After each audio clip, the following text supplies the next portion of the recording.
Super Saiyan God, a form unlike anything that came before it. Whether you hate it or not, this form marked the Dragon Ball Super era. When it first debuted in Battle of Gods, it redefined what a transformation in Dragon Ball could be.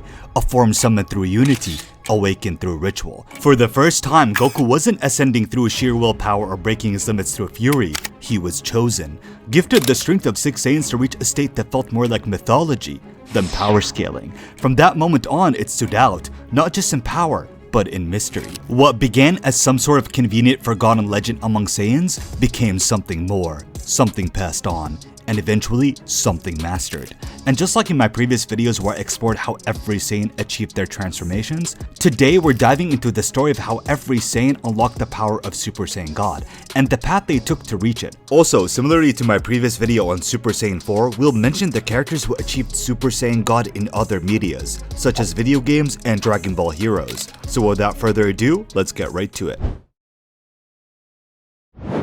During the events of the Battle of Gods movie, Goku summons Shenron in order to ask him about the Super Saiyan God and how to bring him out. That's when we hear the story. Shenron explains that long ago, a group of 6 pure-hearted Saiyans pulled their power into one, giving birth to a warrior who transcended mortal limits. A being so powerful he was said to have risen to divinity, the Super Saiyan God. But the form couldn't be maintained, and ultimately, that same Super Saiyan God failed to bring peace. Since then, the tale faded into myth, a forgotten story buried in Saiyan history. And what makes this so interesting is how little we actually know about this figure. We never got a name, a face, or even a clear time period, just a legend passed down, with more questions than answers. In fact, an interesting piece of trivia, it was said that this legend was recorded in the Book of Namekian Legend. The Namekian elder who wrote it sympathized with a Saiyan named Yamoshi. Because of this, for a long time, fans believed that this mysterious warrior was Yamoshi himself, a name mentioned by Toriyama in an old interview, but after looking deeper,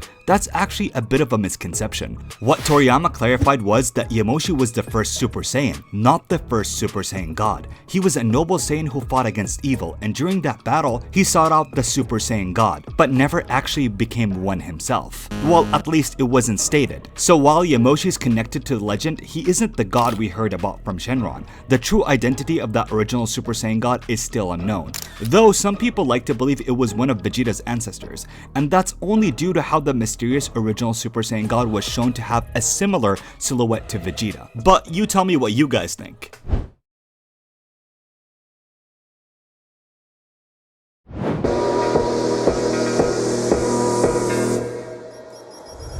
I've grown from a man to a god. So tell me, how does it feel becoming a god?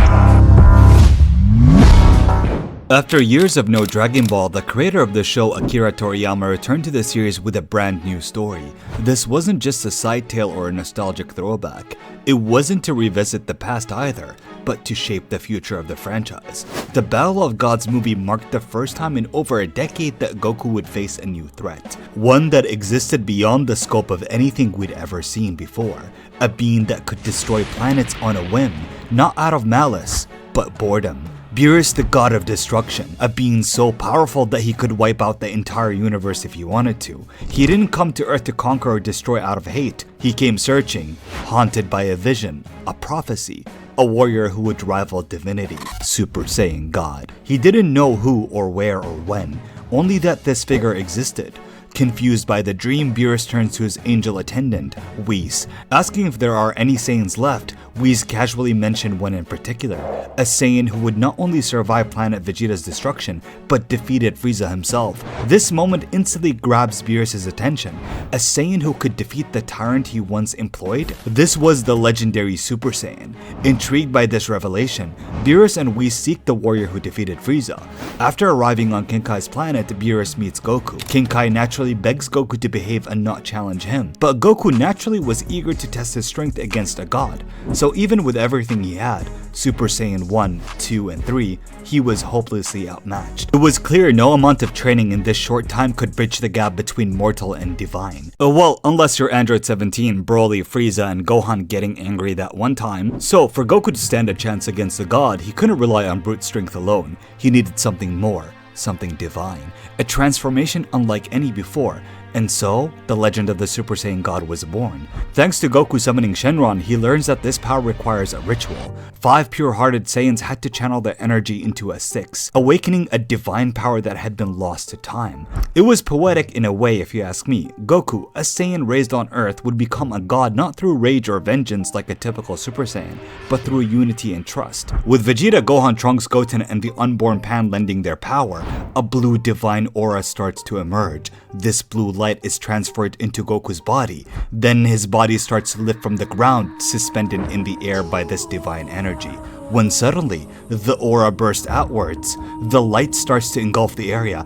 Everyone stood in awe. Anticipation thick in the air. The god of destruction watched closely, his gaze fixed and unwavering. The raw blue energy dissipates, refining itself into something more godly, something more controlled. As the light faded, Goku emerges. He has shifted into divinity. His aura is different, no longer wild and chaotic, but calm, pure, and radiant. His hair turned crimson, his frame slimmed down, and just like that, Goku has ascended beyond mortal limits, becoming the legendary Super Saiyan God. This newfound power elevated Goku to an entirely different realm of strength, one where he could stand toe-to-toe with a god of destruction, a feat no mortal has ever achieved in Universe 7. A Beerus, a deity who had existed for millions of years and trained for as long as ever, tests Goku in this form. Unlike his previous form Super Saiyan 3 that was one-shotted with a single blow, Goku in this form is able to push Beerus and fight in equal grounds, even pushing Beerus to use 70% of his strength in the movie. In the anime, Goku is able to cancel out universe-busting punches by the God of Destruction. Not only that, but in both iterations when Goku loses his God form, he was able to absorb it and make it his own power. Even Beerus was so shocked by this. When you fought me in God form, your body learned from the experience. Merely feeling that level of power was enough to push you to new heights. So now, even though your God form has expired, your power is much greater than before. I didn't think it was possible. You're a true prodigy, like few I've ever seen.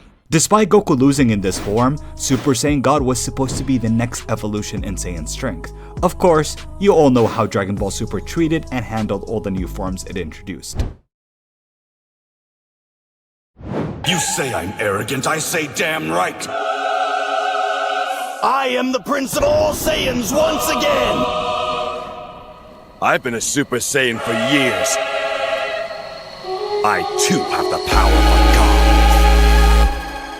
God. So tell me, how does it feel becoming a god? Unlike Goku, Vegeta wasn't explicitly shown to use the ritual in the anime. Vegeta had his own path as far as we know. There was no circle of Saiyans, no ancient power passed down. What Vegeta achieved, he earned. After witnessing the power of a god firsthand, Vegeta made a decision. If Goku could attain it, so could he. But on his own terms. He threw himself into training under Whis, enduring punishment, restraint, and humility. The very things the proud Saiyans once rejected now became the only path forward. His power, his resolve, they burned so fiercely that he unlocked the form without a ritual. And for a long time this created confusion among fans. Many believed Vegeta had skipped the Super Saiyan God transformation entirely. And while the anime never showed the moment explicitly, nor showed Vegeta using the ritual, it was in the Dragon Ball Super Broly movie that Vegeta finally revealed it. In the icy stillness of the Arctic, where the silence is shattered by a clash of titans, Vegeta's facing off against Broly. A wild force of nature charges in like a beast unchained, a Saiyan with no formal training but power that grows with every blow, and standing in his way is Vegeta. Composed, focused, and radiating with confidence. At first, it's a test of strength. Vegeta meets Broly in his base form, trading blows, reading his movements. The difference is clear. Broly is raw, overwhelming, but unrefined. Vegeta, on the other hand, is sharp and measured. He isn't here to prove something, he's here to win. You're not fighting against a mere Saiyan, you're up against a world-class fighter, someone who could end all of existence with just a thought. But Broly seems to keep up. He's adapting, learning. For a moment they're locked in place, a clash of pure will, but Vegeta doesn't budge. He narrows his eyes and says, This is getting annoying! With a sudden burst of force, Vegeta drives his head forward, slamming it into Broly. Vegeta now standing up on a mountain as if he's symbolizing and demonstrating the difference of their power and standing. He then shifts into Super Saiyan. With this, Vegeta completely outclasses Broly in strength and speed. Every move Broly makes is anticipated, every attack countered. Vegeta's faster, sharper. Every one of Broly's moves gets shut down before it even lands. He weaves through Broly's attacks like he's seen them all before. At this point, the difference is clear. Vegeta's in control, but it doesn't last. With every hit, Broly grows stronger. It's not just brute force, it's like his body's learning as he fights. And soon, that overwhelming power starts closing the gap. Vegeta knows it, this won't be enough. Vegeta then ascends into the sky. With his eyes closed, we see a rare stillness washing over him, foreshadowing the calm divine power about to erupt. And then, a crimson flame ignites. It spirals around him, burning with a quiet intensity. His hair turns red. His aura radiates with a godly glow. No ritual, no borrowed power. This was a transformation earned through resolve, through discipline, and through sheer will. Now wielding the power of a god, Vegeta descends back into battle, and the shift is immediate. His movements are different, sharper, more precise. There is an almost divine clarity to him now, a calm, focused energy that stands in stark contrast to Broly's wild, untamed rage. Vegeta's untouchable, standing in a realm that feels incomprehensible to any Saiyan. With one hand, he effortlessly blocked Broly's strike, and with the other, he retaliates with a single punch to Broly's face, sending him flying across the battlefield with overwhelming force.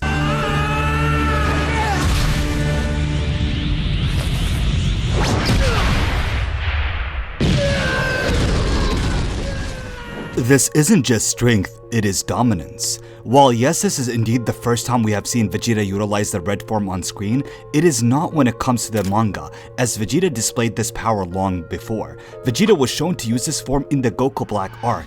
Unlike his usage against Broly, which demonstrated overwhelming power, Vegeta used this form strategically in his rematch against Goku Black. And like I said, rather than relying solely on brute force, Vegeta starts the fight using Super Saiyan God to maximize speed and stamina, only switching to blue at the perfect moment to deliver a decisive blow. That is because in the manga, Super Saiyan Blue wasn't perfected at this moment. As a result of that, the form drains a lot of stamina, making the user much weaker the further it's used. This was depicted clearly during the Torment of Destroyers arc. When Vegeta fought against Hit after transforming into blue, his energy rapidly declined, to the point where he couldn't even access 10% of his power according to Whis. That is what ultimately led to his defeat. So this time, he learned from that mistake, and Super Saiyan God became his way of outsmarting the battle, not just overpowering it. It was a subtle move, but also a quiet display of how much Vegeta had evolved. No longer chasing raw power alone, but now wielding his strength with control, precision, and intent. Also, and I said this in the Super Saiyan 3 part, but this is yet another reminder how while Vegeta was never the first to unlock a Super Saiyan transformation, he usually evolves by mastering what he observes. This reflects a common pattern with Vegeta's transformations. He often learns by observing others, then works relentlessly to master those abilities through sheer effort. Whether it was Super Saiyan, Super Saiyan 2, or even God mode, Vegeta closes the gap not through shortcuts, but through discipline and intense training. Also, I like to personally believe Super Saiyan God was also unlocked by himself, though it is worth mentioning that in the game Dragon Ball Z Kakarot, it shows that Vegeta did the ritual off-screen, which a lot of people took this as the canon explanation. But you tell me what you think. Do you think Vegeta attained God Ki through training alone, or was it through the ritual? But honestly, if you ask me, this doesn't quite line up with Vegeta's arc. By the time of the Resurrection F movie, it was heavily implied that Vegeta had taken a different path, one forged through intense solitary training under Whis, a path built on discipline, humility, and sheer willpower. So it wouldn't make sense narratively for Vegeta to go through all that only to rely on a ritual, especially when so much of his growth was about carving out his own way, and not following Goku's footsteps, but proving that he could stand beside him on his own terms. Now, before we go to the next part of the video, there are two characters who theoretically have Super Saiyan God, but we never saw them use it before. It is pretty straightforward. Since both Goku and Vegeta have unlocked the form individually, it only makes sense that their fusion counterparts would also be capable of tapping into that same godly power. But because we've already seen both of them leap into Super Saiyan Blue, a form that combines the calm blazing aura of Super Saiyan God with the raw intensity of Super Saiyan, we've never gotten to see what their red form would actually look like. And honestly, that's a bit of a shame because visually, a Super Saiyan God Vegeta or Gogeta would have been something truly special.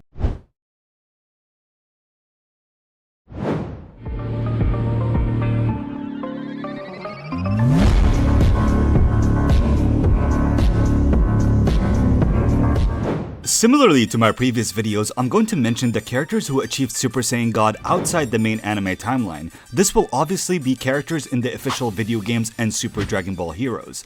This means I won't count non-official fan-made characters, so if you're enjoying this video and want to see Super Saiyan Blue next, then please remember you like the video and subscribe. So the first character I want to mention is Zeno Future Trunks. As you know, Dragon Ball Heroes is notably ambitious when it comes to giving out transformations to almost everyone. And the God transformation is no exception to this rule, as we see Time Patroller Trunks achieve this transformation during the Mekikabu-ura saga, when he transforms into a Super Saiyan God when Zeno, Goku, Vegeta, Gohan, Goten, and Pan donate their energy into Trunks, triggering the Super Saiyan God transformation. Not only is Super Saiyan God Zeno Trunks strong enough to destroy the Time Power Unleashed Mekikabu-ura, but also Ultimate Evolution Fin.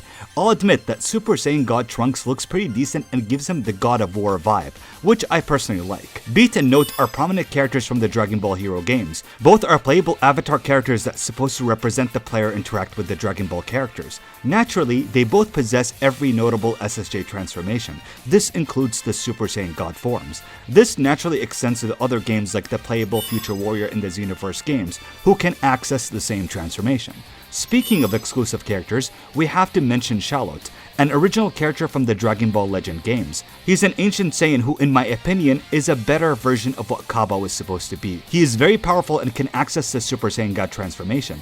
Giblet, yes, Giblet, I know the name sounds funny, is also another character who is a Saiyan from the earliest eras of Saiyan history. He's the younger twin brother of Charlotte, and both are descendants of the original Super Saiyan God. He hates the states of the Saiyans in the modern day and wishes to bring them back on the right path by committing genocide upon those he deems as failures. He also respects the gap between himself and stronger opponents. They also fused together at one point, making up the first and only exclusive Super Saiyan God fusion. What's also more interesting about them is that both characters were designed by Akira Toriyama himself, and they would have been a nice addition to the Dragon Ball franchise if used correctly.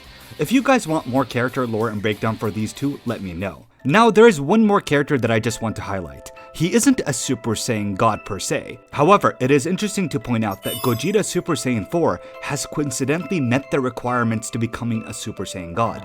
Not only does he possess the red hair, which is a prominent trait of the Super Saiyan God transformation, but before Goku and Vegeta fused, Goku performed a pseudo-god ritual with 5 Saiyans including himself. This ritual skyrocketed his power to unlocking the full power Super Saiyan 4. So Goku was theoretically 1 Saiyan away from becoming a Super Saiyan God. Well, what if I tell you that's exactly what happened when Goku and Vegeta fused together? The last Saiyan to complete the ritual was acquired.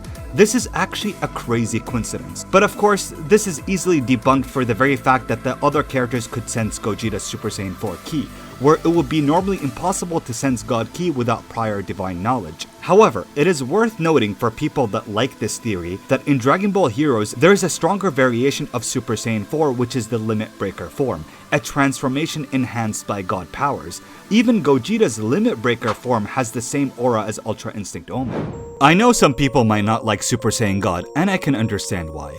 It is not born from rage or pushed through endless training. It was something different, quieter, more spiritual if anything, and maybe that is why it didn't hit for everyone the same way. I get that visually it's simple, conceptually it's strange, but the more time I've spent with it, the more I've come to appreciate how unique it really is, and I understand what really went wrong with it. It's not just about brute strength, it's about evolution. It redefined what being a Saiyan could mean, and while it might not be the flashiest or the most popular form, it still holds an important place in the story, especially for someone like Goku and eventually Vegeta. The most disappointing thing about this transformation is that they didn't really let it simmer. The concept was bold, the design was different, and the lore behind it had so much potential. But just 2 years after its debut, the next time we saw Goku, he had already moved on, unlocking a brand new transformation that completely overshadowed it, and basically doubled down on the name of the new transformation by calling it Super Saiyan God Super Saiyan. And later on, there was no real period of mastery, no arc dedicated to exploring its limits, no moment where it felt like the ultimate form. It just came and went, leaving the fans wondering imagining what could have been if the story gave it room to breathe. And as time went on, even the concept of God Ki itself began to feel watered down. What was once presented as divine energy, something unreachable without a sacred ritual, suddenly became something other characters could rival through training alone. If not just sitting down and doing nothing, the mystique behind it started to fade, and the form that once required unity, legacy, and divine intervention now felt not special. And I think that's the true drawback of the form. But that's just how I see it. Let me know how you guys feel about Super Saiyan God, whether you love it, hate it, or are still on the fence. Either way, thank you for watching, and if you enjoyed the video, make sure to like, comment, and subscribe. And I'll see you next time. Peace. So let's say I got a taste of something called Super Saiyan God, and now I've learned to tap into that power on my own.